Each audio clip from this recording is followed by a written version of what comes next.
मंगलाचरण करेंगे। ओम नमः सिद्धेभ्याः जय श्री ओम नमः सिद्धेभ्याः जय श्री ओम नमः सिद्धेभ्याः। मंगलम भगवान वीरो मंगलम गौतमो गणी मंगलम कुंद कुंदाद्यो जैन धर्मोस्तु मंगलम। सर्वमंगल मांगल्यम सर्व कल्याण कारकम प्रधानम सर्वधर्माणां जैनम जयतु शासनम जैनम जयतु शासनम जैनम जयतु शासनम।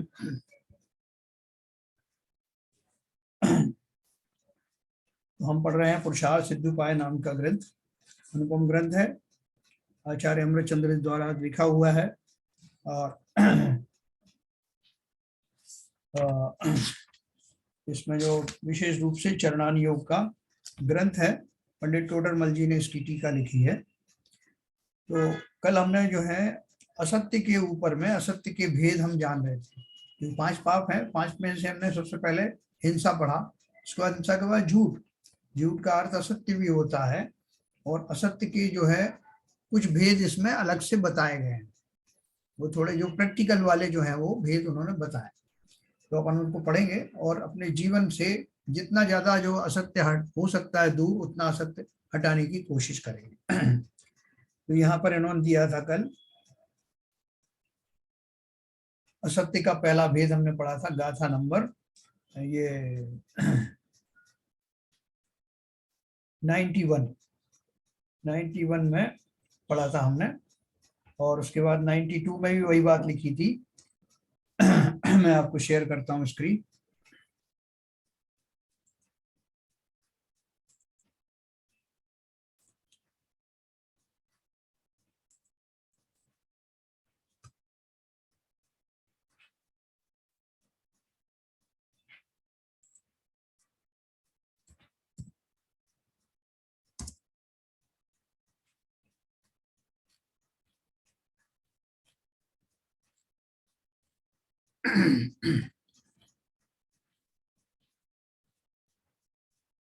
नाइन्टी टू सत्यव्रत से शुरू हुआ ये वाली। स्वक्षेत्र काल भावै सदपि ही यस्मिन् निषिध्यते वस्तु तत्प्रथम मसत्यम श्यान्नास्ति यथा देवदत्तो नत्र। जिस वचन में अपने द्रव्य क्षेत्र काल भाव से विद्यमान होने पर भी वस्तु का निषेध करने में आता है, वह प्रथम असत्य है। जैसे यहाँ देवदत्त नहीं है, यानी देवदत्त बैठा हुआ फिर भी आप कह रहे हैं कि वो नहीं है, अपने क्षेत्र से है, क्षेत्र काल भाव और भाव से सबसे मौजूद है। यस्मिन जिस वचन में अपने द्रव्य क्षेत्र काल और भाव से सत्ता रूप में विद्यमान पदार्थ का भी निषेध करने में आए कि पदार्थ है ही नहीं, यह प्रथम भेद रूप असत्य है। जैसे यहाँ देवदत्त नहीं है, किसी क्षेत्र में देवदत्त नाम का पुरुष बैठा था, वहां किसी ने पूछा कि यहाँ देवदत्त है, तो उत्तर दिया कि यहाँ देवदत्त नहीं है। इसी प्रकार अपने द्रव्य क्षेत्र काल भाव से जो वस्तु अस्थि रूप हो उसे नास्ति रूप कह देना असत्य का प्रथम भेद है। और वस्तु को नास्ति रूप कहना वह, यानी जो कुछ वह पदार्थ है उसे द्रव्य जिस क्षेत्र को रोक कर तिष्ठे, जो कुछ वह पदार्थ है वो तो हुआ द्रव्य, और जिस क्षेत्र को रोक कर तिष्ठे वह है क्षेत्र। जिस काल में जिस रीति से परिणमन करे उसे काल कहते हैं, उसका स्वकाल है। तथा उस पदार्थ का जैसा कुछ निज भाव है उसे भाव कहते हैं। भाव मतलब उसकी योग्यताएं जैसी हैं। इस अपने चतुष्टय की अपेक्षा से सर्व पदार्थ ही अस्तित्व रूप है। कोई भी ऐसा पदार्थ है क्या कि जो नहीं है? अगर जिसके अंदर में ये चारों तरह से अगर वो क्वालिफाई कर रहा है, स्वद्रव्य है, स्वक्षेत्र है, स्वकाल है, स्वभाव है, तो अर्थात वह पदार्थ अस्तित्व में है। ठीक है, तो इसलिए इस अपेक्षा से सारे ही पदार्थ अपनी अपनी अपेक्षा से अस्तित्व में है। काल की अपेक्षा से, द्रव्य की अपेक्षा से, भाव की अपेक्षा से ये जीव अपने अपने जगह पर स्थित है और वो वहां पर अस्तित्व में है। इस अपने चतुष्टय की अपेक्षा से सर्व पदार्थ अस्तित्व रूप हैं। वहां देवदत्त का निज चतुष्टय तो था ही, परंतु नास्ति रूप जो कथन हुआ वही असत्य वचन हुआ। कल अपन इसकी चर्चा की थी। मैंने आपको घोड़े का एग्जाम्पल दिया था कि वो उसने घोड़ा था उनके पास, कह दिया कि नहीं है घोड़ा, लेकिन उसके बाद में वो घोड़े ने आवाज दी तो उन्होंने कहा भाई ये तो बोल रहे हैं, आप बोल रहे हो नहीं है, नहीं है करके। तो ऐसे साक्षात रूप से होते हुए भी लोग मुकर जाते हैं। तो ये असत्य का पहला वाला भेद है। अब दूसरा भेद कहते हैं, असरदपि ही वस्तु रूपम यत्र पर क्षेत्र काल भाव उद्भाव्यते द्वितीयम तदनरत मस्मिन यथास्ति घट है। निश्चय से जिस वचन में उन पर द्रव्य क्षेत्र काल और भाव से अविद्यमान होने पर भी वस्तु का स्वरूप प्रकट करने में आवे, वह दूसरा असत्य है। जैसे यहाँ घड़ा है क्या बोल रहे हैं, निश्चय से, नीचे टीका में देखिए, निश्चय से जिस वचन में परद्रव्य क्षेत्र काल भाव से पदार्थ सत्ता रूप नहीं है तो भी वहां प्रकट करना यह दूसरा असत्य है। उसका दृष्टांत है यथा अस्मिन घटे अस्ति, जैसे कि यहाँ घड़ा है। भावार्थ में कहा किसी क्षेत्र में घड़ा तो था नहीं को किसी क्षेत्र में घड़ा तो था नहीं, इसलिए उस समय उसका द्रव्य क्षेत्र काल भाव भी नहीं था, दूसरा पदार्थ था, अतः उस समय उसी का द्रव्य क्षेत्र काल भाव था। किसी ने पूछा कि यहाँ घड़ा है कि नहीं, वहां घड़ा है ऐसा कह देना दूसरे असत्य का भेद है, क्योंकि नास्ति रूप वस्तु को अस्ति कहा। अभी एक देखो कपड़े की दुकान है तो ये क्यों आ रहा है, ये लोगों ने किया है, मैं देखता हूँ।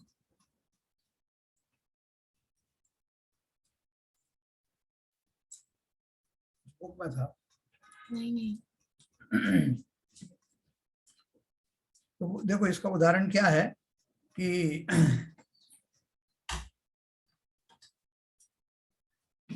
जैसे कोई साड़ी की दुकान है और उसका साड़ी की दुकान भी रखता है वो, और उसके अंदर में और जो बाकी की ड्रेस मटेरियल भी है, और उससे किसी ने पूछा एक दिन क्या हुआ, उसका जो है साड़ी का स्टॉक खत्म हो गया और ग्राहक आने लगे और उसका माल आया नहीं, डिलीवर हुआ नहीं। तो उससे लोगों ने पूछा, बहुत सारी महिलाएं आई उससे पूछने के लिए कि भैया वो जो साड़ी आपने पहले दी थी ना वो हमको दे दो, बहुत सारी चाहिए, शादी का टाइम है, तो है ना साड़ी आपके पास, स्टॉक तो है ना। तो उसने बोल दिया कहीं ग्राहक लौट ना जाए। उन्होंने कहा बहन जी साड़ी तो बहुत है, जबकि एक भी नहीं थी उस समय, ड्रेस मटेरियल वगैरह था उसके बाद जो भी था, और उसने इस अपेक्षा से कह दिया कि ये सब चले जाएंगे, तो इनको थोड़ा बातों में मैं उलझा के रखता हूँ जब तक मैं कुछ व्यवस्था करता हूँ। तो इसलिए उसने कह दिया कि अरे बहन जी एक नहीं कितनी साड़ियां भरी पड़ा है गोडाउन, देखो अगर अंदर जाके कोई देखता तो उसे मालूम पड़ता कि वहां एक भी नहीं।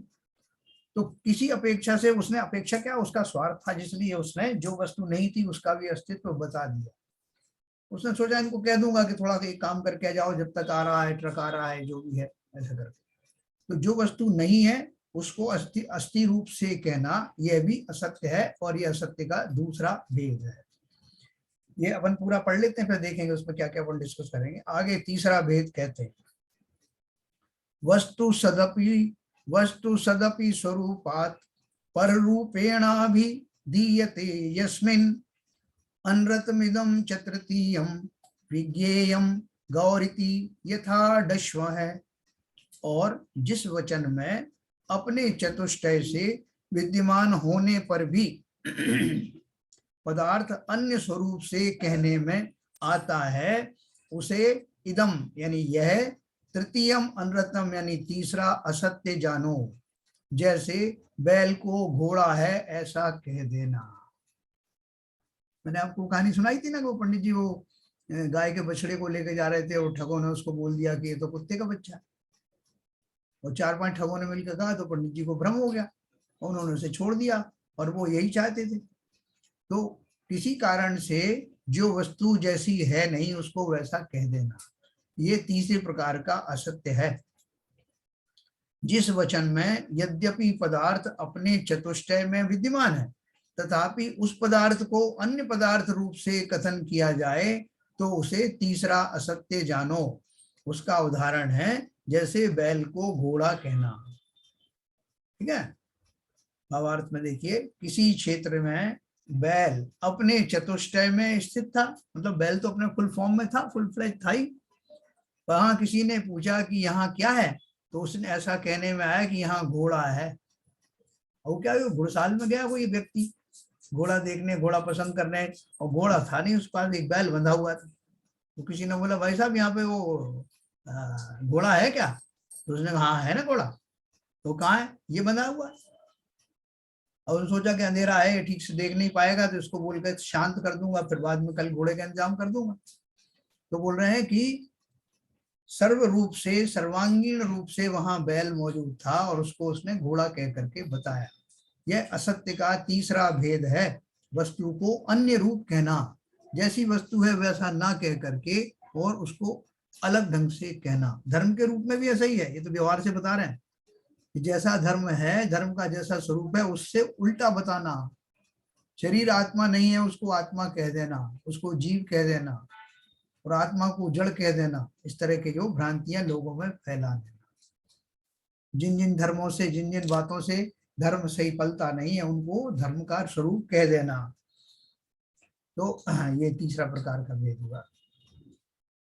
आगे चौथा भेद कहते हैं, गरितम वज्य संयुत मप्रियमपि भवति वचन रूपम यत सामान्येन त्रेधा मति मदमृतम तुरीयम तु। और यह चौथा असत्य सामान्य रूप से गर्हित, पाप सहित और अप्रिय, इस तरह तीन प्रकार का माना गया है। चौथा वाले में तीन भेद हैं, जो कि वचन रूप है। कैसा है?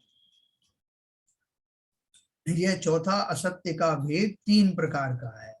वचन से निंदा के शब्द कहना, देखो ये ध्यान से सुनना, वचन से निंदा के शब्द कहना, हिंसा सहित वचन बोलना, अप्रिय अर्थात दूसरे को बुरे लगे ऐसे वचन बोलना। ये तीन इसके भेद कहे है ना। आगे तीन भेदों में प्रथम ही गर्हित का स्वरूप कहते हैं। पहला वाला कौन सा? गर्हित।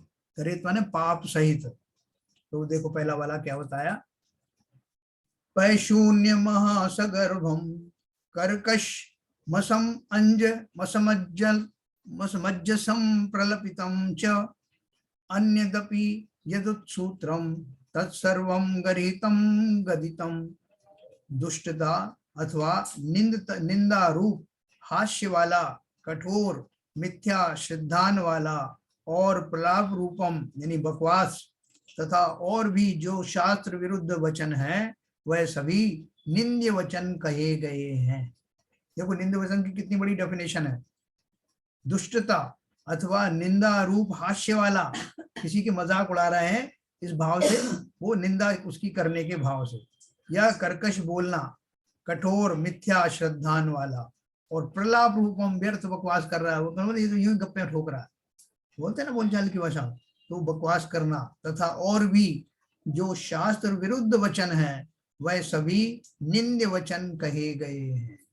जब शास्त्र पढ़ रहे हो, शास्त्र में बहुत अच्छी बातें लिखी हुई, आत्मा के बारे में लिखा है, आपके उत्तम आचरण के बारे में लिखा है, और किसी ने आपसे आगे कहा ये सब बेकार हैं, झूठे हैं शास्त्रवाद, फला आदमी को देखो वो कितने ठाठ से रहता है और सारे जो है सारे सप्त व्यसन का भोग करता है, सेवन करता है, वो जो कहता कैसा जो है वो उसको समृद्ध होता जा रहा है। इसलिए ये शास्त्र की बातें सब गलत है। ऐसे निंद्य वचन कह के लोगों को भटकाना, शास्त्रों को निंदा रूप उनको गलत बताना, ये और इधर उधर की बातों से दूसरों का मन बहलाना, प्रलाप रूप वचन करना, ये सब निंद्य वचन माने गए हैं। टीका में लिखा है, जिस वचन में दुष्टता हो, अन्य जीव का बुरा करने वाला हो, अपने को रौद्र ध्यान कराने वाला हो, तथा हास्य मिश्रित हो। देखो रौद्र ध्यान क्यों कहा, इसमें आर्त ध्यान क्यों नहीं कहा? जिस वचन में दुष्टता हो, अन्य जीव का बुरा करने वाला हो, अपने को रौद्र ध्यान कराने वाला हो। रौद्र ध्यान के आपने भेद पढ़े ना, हिंसानंदी, मृषानंदी, ये सब है ना। हिंसा करने में जैसे आनंद आए, झूठ बोलने में आनंद आए, किसी को और नुकसान करने में आनंद आए, ऐसे 5 भेद है ना उसके। तो उसमें से जो रौद्र ध्यान की ये भेद में से जिसे झूठ बोल करके लोगों को ठगने में आनंद आता है, लोग परेशान होते हैं। वो एक अप्रैल फूल आता है, अप्रैल फूल बनाया और उनको गुस्सा आया, तो अप्रैल फूल बनाना में क्या है, वो रौद्र ध्यान को, ध्यानी आदमी को ही इस तरह की शरारत सूझती है कि दूसरे परेशान हो रहे हैं और आप उसको मजे ले रहे हो, ये रौद्र ध्यान।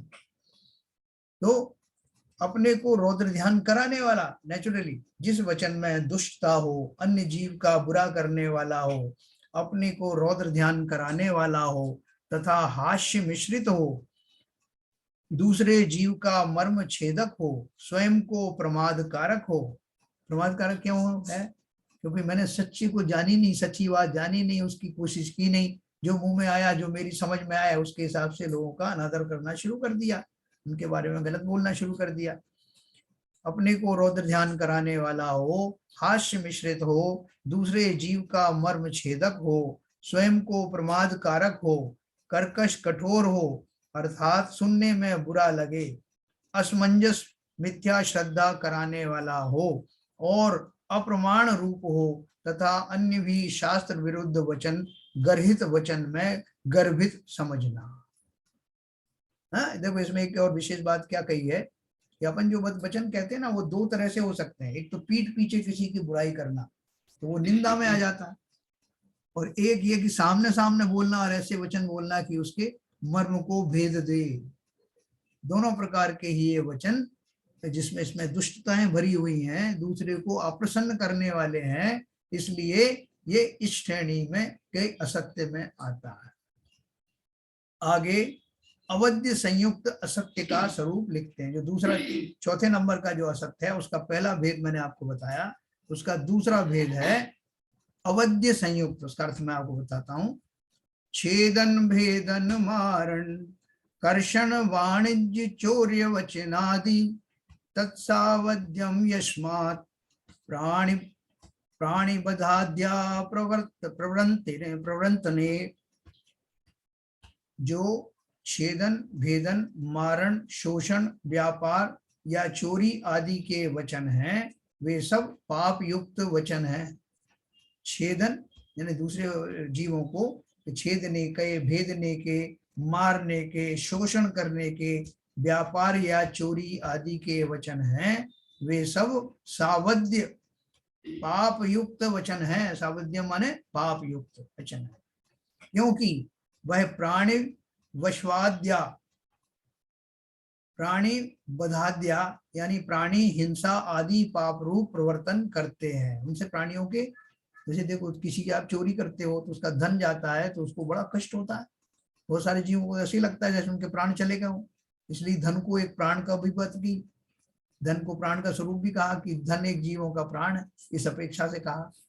तो किसी को का छेदन भेदन करना हो, वो तो हिंसा है ही साक्षात में। उसके अलावा व्यापार में किसी को ठगना, चोरी करना, जिसका जो है उसको वो ना देना, उसमें से कुछ हिस्सा हड़प जाना, इस तरह की सब चोरी है। ये सब पाप युक्त वचन है, क्योंकि वह प्राणी हिंसा आदि पाप रूप प्रवर्तन करते हैं। यत छेदन भेदन मारण कर्षण वाणिज्य चौर्य वचनादि तत्सर्वं सावध्यम अस्ति यस्मात् प्राणी बधाद्या प्रवर्तन्ते। जो नाग आदि छेदने के, काटने के, मारने के, खींचने के, व्यापार करने के अथवा पर वस्तु की चोरी करने आदि के वचन कहने में आवे, वे सभी सावध्य अर्थात पाप सहित झूठ का स्वरूप है, क्योंकि इनसे प्राणियों का घात होता है। अवध्य का अर्थ पाप है, अतः जिस वचन से पाप की प्रवृत्ति हो उसे सावध्य कहते हैं। सिंपल बात है कि इन जो वचन मैंने बोले उनसे पाप कैसे घटित हुआ या हिंसा कैसे घटित हुई, आप लगा के देख लो। ये जो आप जो कार्रवाई करोगे, छेदन की, भेदन की, मारण की, शोषण की, चोरी आदि की, इससे किसी जीव को प्रसन्नता मिलेगी क्या? तो भाई साहब आपने अच्छा किया मेरे घर में चोरी कर डाली, मैं तो बहुत दिन से जो है तलाश में था कि कोई चोर आए मेरे घर से सामान ले जाए। ऐसा कोई मिलेगा आप? या मुझे आपने ठग लिया, ये बहुत अच्छा किया, मैं बहुत दिन से ठगाया नहीं गया था। तो ये सब तरह के जो व्यापार हैं, सब तरह के जो आचरण है, वो जीवों को दुखी करते हैं। इसलिए उनके द्रव्य प्राणों का, भाव प्राणों का घात होता है। और स्वयं भी इस प्रकार के वचन चूंकि असत्य हैं, हम भी जानते हैं कि वो असत्य हैं, लेकिन हमारी मंशा ठीक नहीं होने से हमारे भी भाव प्राण, द्रव्य प्राण दोनों का घात होता है। तो ये इस तरह से दूसरा उसका जो भेद हुआ चौथे नंबर वाले का, अवध्य। आगे अप्रिय असत्य का स्वरूप कहते हैं। देखो कुछ छूटेगा नहीं इसमें, जो जो हम व्यवहार में उपयोग में लाते हैं उन सबकी मीमांसा की जाएगी।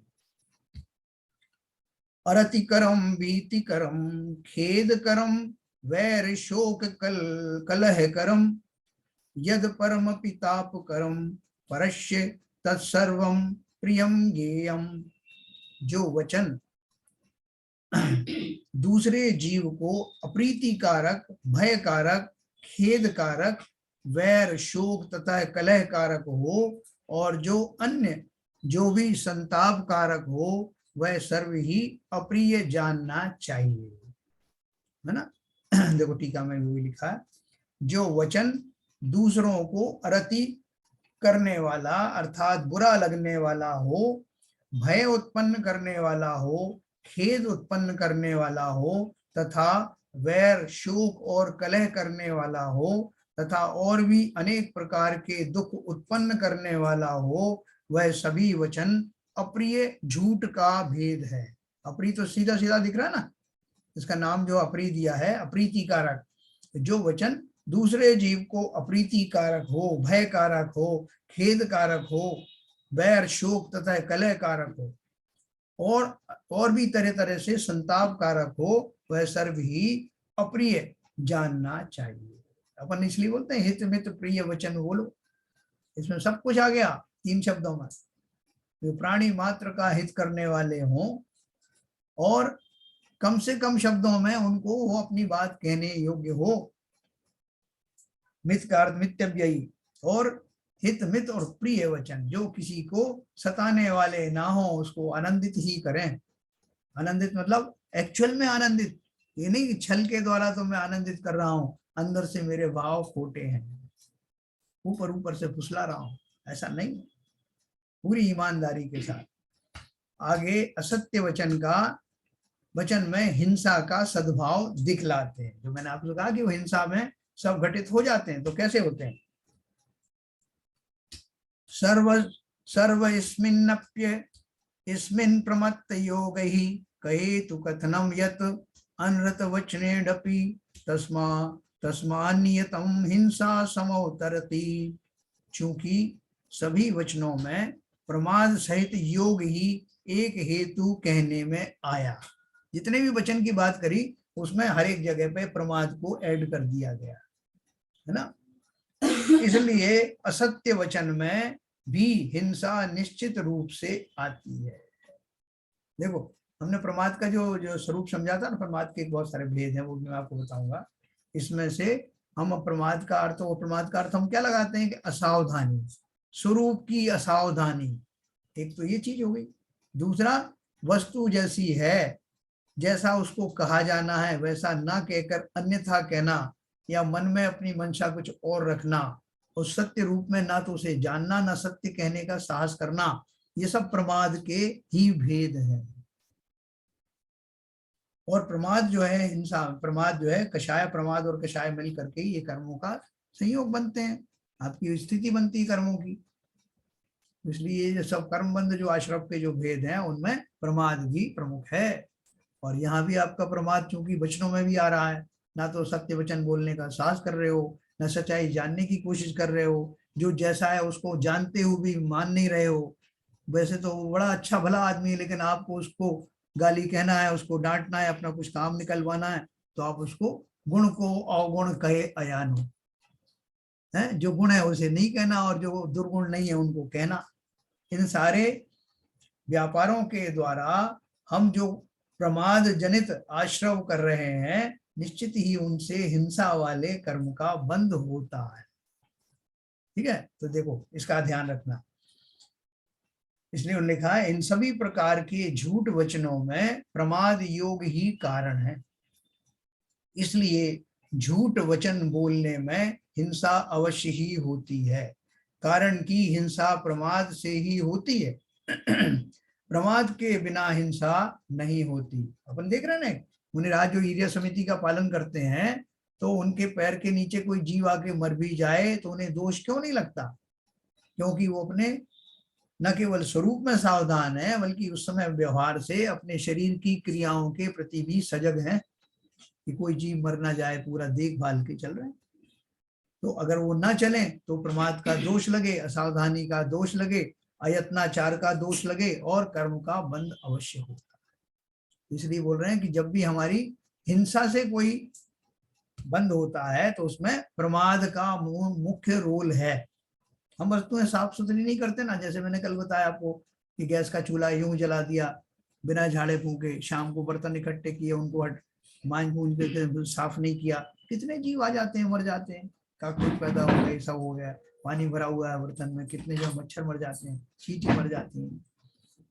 तो ये सब प्रमाद की वजह है। इसलिए उन्होंने बोला प्रमाद के बिना हिंसा होती नहीं है, जहां प्रमाद नहीं होता वहां हिंसा भी नहीं होती, अर्थात हिंसा का दोष नहीं लगता। हिंसा तो होती लेकिन हमारे द्वारा हम उसके निमित्त डायरेक्टली नहीं बनते। और जहां प्रमाद है वहां हिंसा अवश्य होती है। तत्वार सूत्र में हिंसा का लक्षण प्रमत्त योगात प्राणव्य परोपणम हिंसा ऐसा कहा है, अर्थात प्रमाद के योग से प्राणों का घात करना हिंसा है। प्रमाद सहित योग हिंसा का कारण। योग हिंसा का कारण देखो आगे कैसे है, गाथा नंबर 100। हेतौ प्रमत्त योगे निर्दिष्टे सकल वितथ वचनानां हेयानुष्ठानादेव अनुवदनम भवति न सत्यम। समस्त झूठ वचनों का प्रमाद सहित योग हेतु निर्दिष्ट करने में आया। समस्त झूठ वचनों का प्रमाद सहित योग हेतु निर्दिष्ट करने में आया होने से हे उपादेय आदि अनुष्ठानों का कहा झूठ नहीं है ना? क्या बता रहे हैं? समस्त झूठ वचनों का कारण प्रमाद सहित योग को बताकर हे और उपादेय का बारंबार कथन करना झूठ नहीं है। समस्त झूठ वचनों का कारण प्रमाद सहित योग को बताकर हे और उपादेय का बारंबार कथन करना झूठ नहीं। देखो इसका अर्थ क्या है? असत्य वचन के त्यागी महामुनि हे और उपादेय का बारंबार उपदेश करते हैं। वहां पाप की निंदा करने पर पापी जीवों को उनका उपदेश अप्रिय लगता है, अथवा कोई जीव अपने लिए दिए गए धर्मोपदेश को सुनकर दुख पाते हैं, परंतु उन आचार्यों का असत्य का दोष नहीं लगता।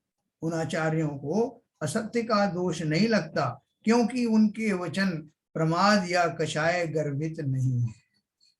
प्रमाद पूर्वक वचन में ही हिंसा है, इसलिए कहा है कि प्रमाद सहित योग से वचन बोलना वही झूठ है, अन्यथा नहीं। देखो ने क्या कहा कि आपने एक जगह कहा था कि प्रिय वचन बोलो जो लोगों को बुरे ना लगे, लेकिन वहां ऐसे जीव हो सकते हैं कि आपके वो प्रिय वचन उनको अप्रिय लगे। आप न केवल उनको डायरेक्ट बोल रहे हो कि झूठ नहीं बोलना चाहिए, चोरी नहीं करना चाहिए, ठगी नहीं करना चाहिए, बल्कि आप उतनी बड़ी ऑडियंस में भी सबको ये बता रहे हो कि आप ये चीजें अपराध जनक हैं, अपराधजन्य हैं, इनको नहीं करना चाहिए। तो बोल रहे हैं कि जो प्रोफेशनली ही जेब कतरे बैठे हैं सालों आपकी सभा में या हिंसा करने वाले बैठे हैं, तो उनको आचार्यों की ये बातें अच्छी नहीं लगेंगी। लेकिन इस भय से कि वो कुछ जीवों को बुरा ना लग जाए, आचार्य अपने सत्य वचन से डिगते नहीं कि भाई साहब ऐसा वचन बोलूं कि चोरों को भी अच्छा लगे, साहूकारों को भी अच्छा लगे और किसी को बुरा ना। तो इस केस में तो बुराई और भलाई सब एक जैसी हो जाएंगी। तो इसलिए उसमें सावधानी पूर्वक जरूर बात करना है कि मैं किसी को डायरेक्टली हिट नहीं कर रहा हूँ। कहने के भी तरीके होते हैं ना, तो आचार्य बड़े मधुर स्वर में मधुर वाणी में बोलते हैं, किसी व्यक्ति को टारगेट करके बोलते नहीं। और अपन को तो कोई बुराई ना कई बात कहीं से आती तो अपन उसमें अपने आसपास के जीवों में खोजना शुरू कर देते हैं, इस दुर्गुण वाला कौन है, जैसे कि फलाने अपन कहने लगते हैं। ऐसा नहीं, क्योंकि देखो ये तो जितने भी पापाचरण हैं उन सब से जो उनको करता है उसको दोष लगता है। हमें तो उस पापाचरण से स्वयं को दूर रखना है, और जहां तक संभव हो, अगर सही उपयुक्त वातावरण हो तो ही इस तरह के उपदेश आदि या सलाह देना। तो इस तरह से हमने पूछना, प्रमाद पूर्वक वचन में ही हिंसा है, इसलिए आचार्य कोई प्रमाद रूप से तो देते नहीं ऐसे उपदेश, जो मुंह में आया कह दिया, भाई साहब आज ऐसा मन किया था ऐसा कर दिया। बहुत सजग होकर के, कैसी ऑडियंस बैठी है, किस तरह से बात करना है, शास्त्र के वचन कैसे सुनाए जाएं कि लोगों को बुरा भी नहीं लगे और काम भी हो जाए। तो प्रमाद जहां भी आया, असावधानी जहां भी हुई, वहां पर दुर्घटनाएं घटती हैं। इसके त्याग का प्रकार, अब ये कैसे त्याग करें, ये चौथे प्रकार का जो उन्होंने जो असत्य बचाया, जिसके 3 प्रकार थे, इसको कैसे छोड़ा जाए, ये बहुत खतरनाक चीज है ना। देखो इन्होंने लिखा है 101 गाथा में, भोगोपभोग साधन मात्रम सावध्यम क्षमा मोक्तुम ये तेड़ विशेषम रतम समस्तमपि नित्यमेव मुञ्जन्तु। जो जीव भोग उपभोग के साधन मात्र सावध्य वचन छोड़ने में असमर्थ हैं, वे भी बाकी के सभी अनरतम यानी असत्य भाषण का निरंतर त्याग करें। जैसे अपन को बोला था ना कि जो अगर स्थावर जीवों की हिंसा पूरी तरह नहीं छोड़ पाते, वो कम, या कुछ कुछ स्थावर जीवों की हिंसा बिल्कुल नहीं छोड़ पाते, जैसे पानी है, अग्नि आदि है, तो बाकी के स्थावर जीवों की छोड़े, और इसके अलावा त्रस जीवों की तो छोड़ ही सकता है ना संकल्प पूर्वक। तो इसी तरह यहाँ बताया है कि अगर आप कुछ चीजें छोड़ने में असमर्थ हो तो बाकी की जो छोड़ने में समर्थ है उन्हें तो छोड़ो। तो क्या बताया उसमें टीका में, जो प्राणी अपने न्याय पूर्वक भोगोपभोग के कारण भूत सावध यानी हिंसा रहित वचन त्यागने में असमर्थ हैं, उन्हें भी अन्य समस्त झूठ वचनों का सदा काल त्याग करना चाहिए। भावार्थ में दिया है, झूठ का त्याग 2 प्रकार का है, एक सर्वथा त्याग, दूसरा एक देश त्याग। सर्वथा त्याग तो मुनि धर्म में ही बनता है, तथा एक देश त्याग श्रावक धर्म में होता है। एक देश माने पार्शियल। जो सर्वदा त्याग बन सके तो बहुत ही उत्तम है। यदि कदाचित कषाय के उदय से सर्वथा त्याग न बन सके तो एक देश त्याग तो अवश्य ही करना चाहिए, कारण कि श्रावक अवस्था में झूठ के अन्य सर्व भेदों का त्याग करता है। श्रावक अवस्था में वो जो श्रावक है वो झूठ के अन्य सर्व भेदों का त्याग करता है, परंतु सावध्य झूठ का त्याग नहीं हो सकता, किंतु वहां भी अपने भोग उपभोग निमित्त ही झूठ वचन सावध्य वचन हो, परंतु बिना प्रयोजन ना बोले। देखो जिन्होंने इसमें चूंकि हिंसा में जो प्रमाद जो है मुख्य कहा, मूल कारण कहा ना, तो जब जीव अपने भोग आदि का सेवन करता है तो उसमें काफी कुछ प्रमाद की घटनाएं भी होती हैं।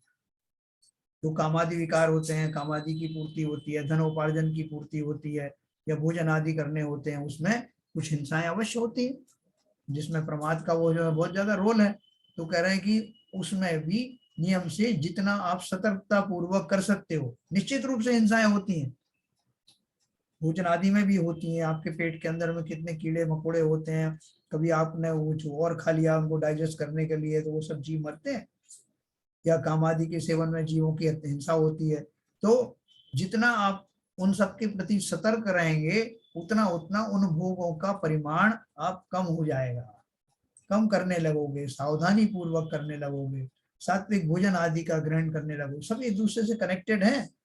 इसलिए बोल रहे हैं कि अगर आपने पूरी तरह से मुनि व्रत तो नहीं लिए हैं, लेकिन श्रावक व्रत भी अगर नहीं ले पाए हैं, तब भी गृहस्थ हो तो काफी संयम आदि लेकर के, वो प्रतिमाधारी भले ही नहीं बने हो, लेकिन उन प्रतिमा से पहले भी बहुत सारी भूमिकाएं हैं, अष्टमूल गुण का पालन करना, उन सब में ये सब चीजें पूरी हो जाती हैं। अर्थात गृहस्थ जो है, गृहस्थी में रहकर भी जो कुछ इंद्रिय विषयों का भोग करता है, सेवन करता है, उनमें भी बहुत कंट्रोल करके करना, अप्रयोजन भूत हिंसा को टालना, और जहाँ प्रयोजन भूत है उसमें भी कम से कम करना। जैसे भोजन आदि का है, कम से कम ऐसे सात्विक भोजन बनाओ, थोड़े से आइटम बनाओ, कम से कम जो है वनस्पतियों का सेवन करो। अपने ये कंदमूल फल का तो वैसे त्याग है ही, रात्रि भोजन का त्याग तो है ही, इस तरह की बात है। तो बोल रहे हैं कि जितना आपसे बन सकता है अपनी उस भूमिका में अवश्य करना, बाकी सबका त्याग कर देना। तीसरे सत्य यानी चौर्य पाप का वर्णन।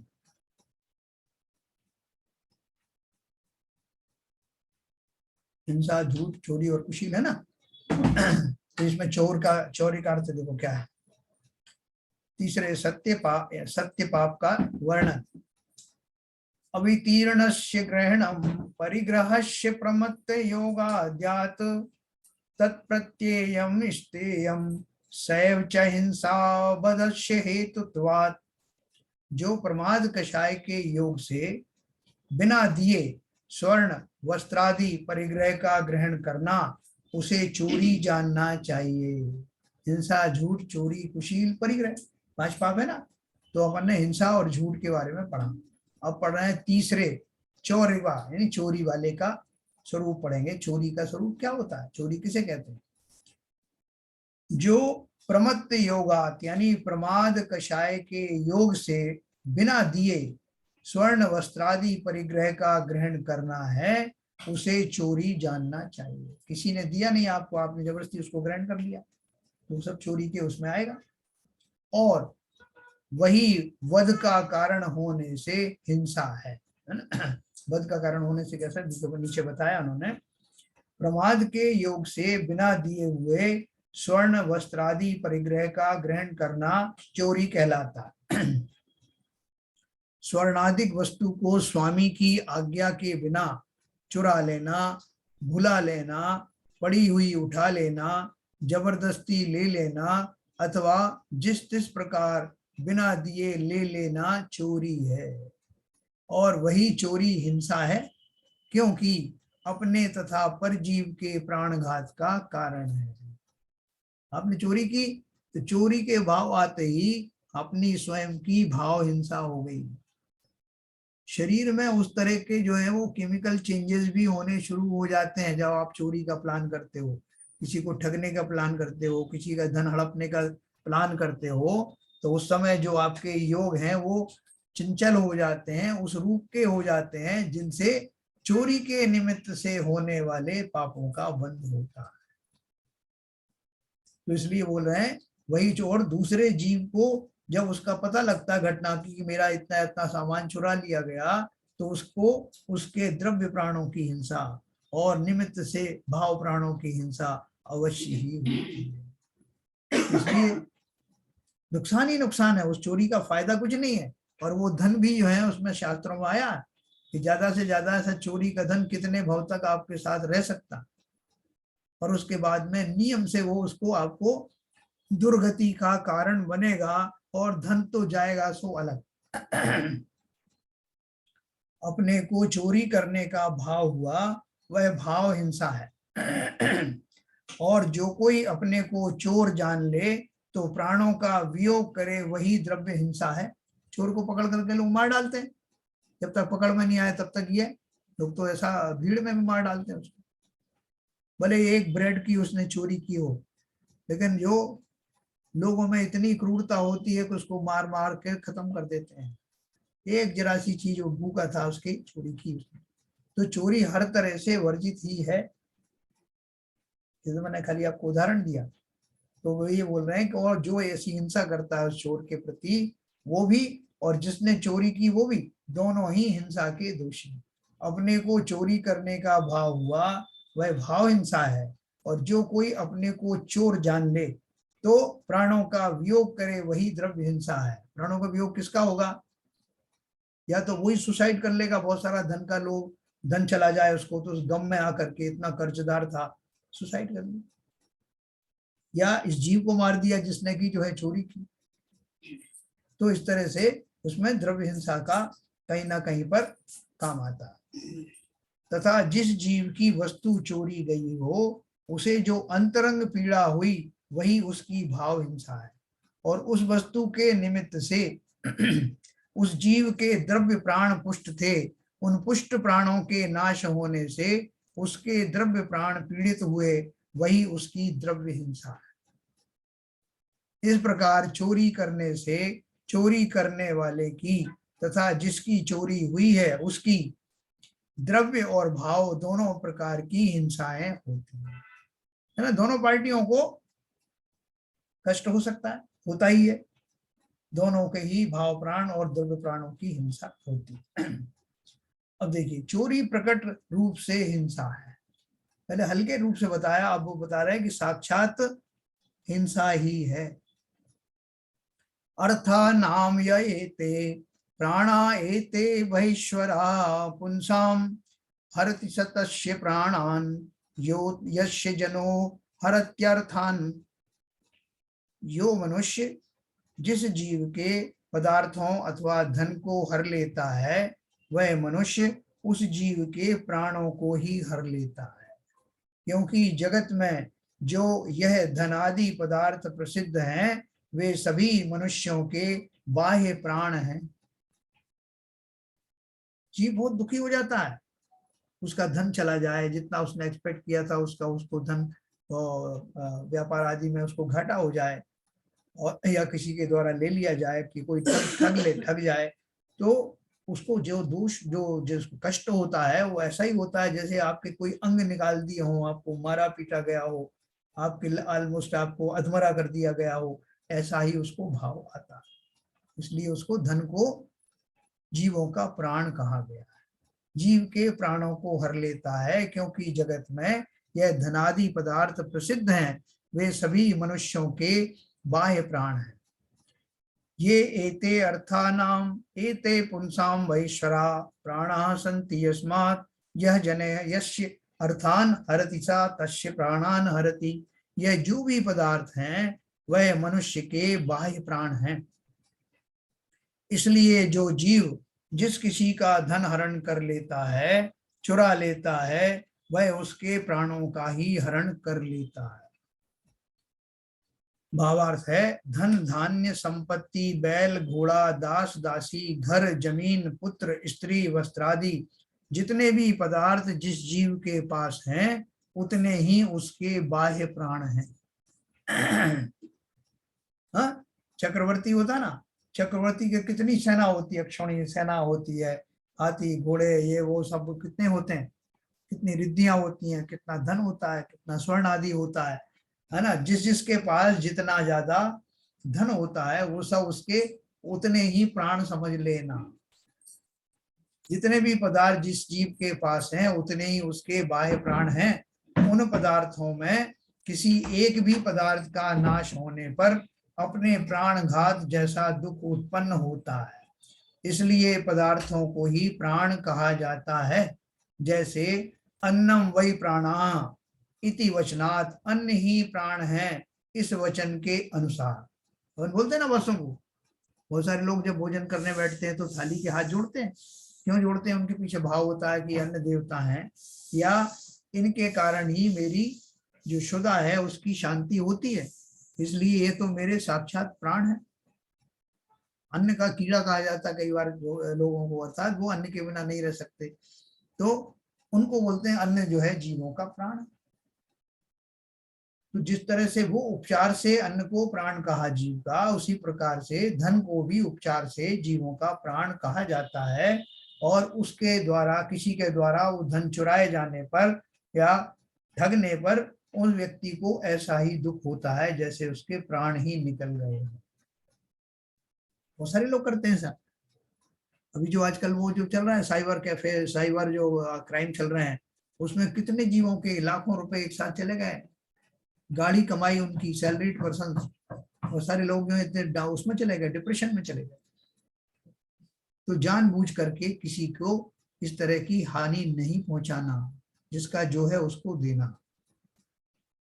हिंसा और चोरी में अव्यापकता नहीं है किंतु व्यापकता है, मतलब दोनों में कितना फैलाव है एक दूसरे में। मैंने आपको शुरू में भी बताया था कि जो चोरी है वो भी हिंसा ही है, क्योंकि सीधे सीधे प्राणों की हिंसा हो रही ना। तो ये पढ़ करके फिर अपन डिस्कस करेंगे। हिंसा या स्ते अस्य चनाव्याप्ति ही सुघटमेव वा यस्मात् ग्रहणे प्रमत्त योगो द्रव्यस्य स्वीकृत स्यान्ययि। हिंसा में और चोरी में अव्याप्ति दोष नहीं है, वह हिंसा बराबर घटित होती है, कारण कि दूसरे के द्वारा स्वीकृत की हुई द्रव्य के ग्रहण में प्रमाद का योग है। टीका में दिया है, हिंसा और चोरी में अव्याप्तिपना नहीं है, बल्कि भले प्रकार व्यापकपना है, क्योंकि दूसरे जीव ने प्राप्त किए पदार्थों में अपनेपन की कल्पना करने में प्रमाद योग ही मुख्य कारण है। भावार्थ में दिया है, यदि किसी जीव को किसी काल में जिस समय जहां चोरी है वहां हिंसा ना हो तो अव्याप्ति दूषण हो सकता है, किंतु प्रमाद बिना चोरी बनती नहीं है। प्रमाद का नाम ही हिंसा है और चोर में प्रमाद अवश्य है ही, इसलिए ऐसा सिद्ध हुआ कि जहां जहां चोरी है वहां वहां अवश्य ही हिंसा है। जो चोरी करने वाला है ना, वो तरह तरह के बहाने करता है, भाई साहब ये बहुत धन कमाया है इनके पास में, इस धन में हमारा भी हिस्सा है। कैसे हिस्सा है भाई? ऐसे ही है साहब, ये सब इतने लोगों की कमाई एक अकेले आदमी ने लूट ली। बहुत सारे लोग बोलते हैं ना, इनकम टैक्स का जो पैसा बचाते हैं वो कहते हैं कि साहब वो इनकम टैक्स डिपार्टमेंट में भी तो चोर बैठे हुए हैं ना, तो अगर हमने उनकी थोड़ा सा टैक्स चोर लिया तो चोरों की चोरी करने में क्या है, ऐसा लोग बोलते हैं। तो चलिए आप सब अपने अपने ओपिनियन दीजिए, मैं अभी आपको अनम्यूट करता हूँ।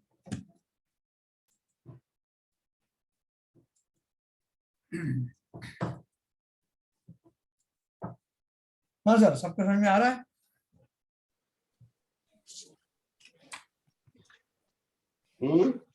करीब करीब बहुत सरल भाषा में है और एक ही जोर दिया है कि किसी न किसी रूप में प्रमाद में आ जाते हैं। हाँ, प्रमाद और हिंसा या सत्य प्रमाद ही है और वही सब कुछ हिंसा का कारण है जी। इस प्रकार से ये जैन साहब अपन गिफ्ट एक्सेप्ट करते हैं, वो हिंसा में आएगा।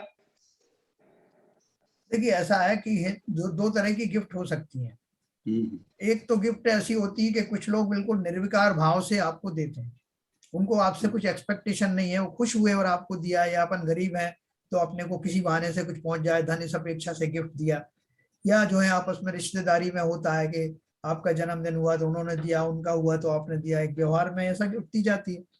तीसरे प्रकार की गिफ्ट होती है कि आप बड़े पद पर मौजूद बैठे हुए हैं और आपके यहाँ कुछ जो है फंक्शन या कुछ है, आपने लोगों को बुलाया, तो वो जो आया वो दबाव में आपको गिफ्ट देता है, कंपेयर कंपैरिजन करके फलाने ने इतना दिया इतना देना नहीं साहब, नुक्स को बुरा लगेगा।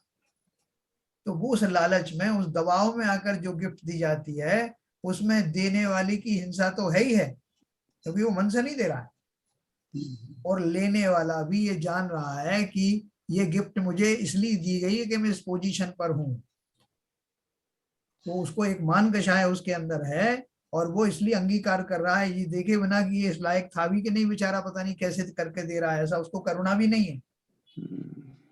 तो इसलिए लेने वाले को भी मान कषाय या दूसरी कषायों का दोष लगता है और देने वाले को भी बड़े तनाव में आकर के वो देना पड़ता है, इसलिए हिंसा है। मैं एक चीज कहूँ साहब। जी सर बोलिए।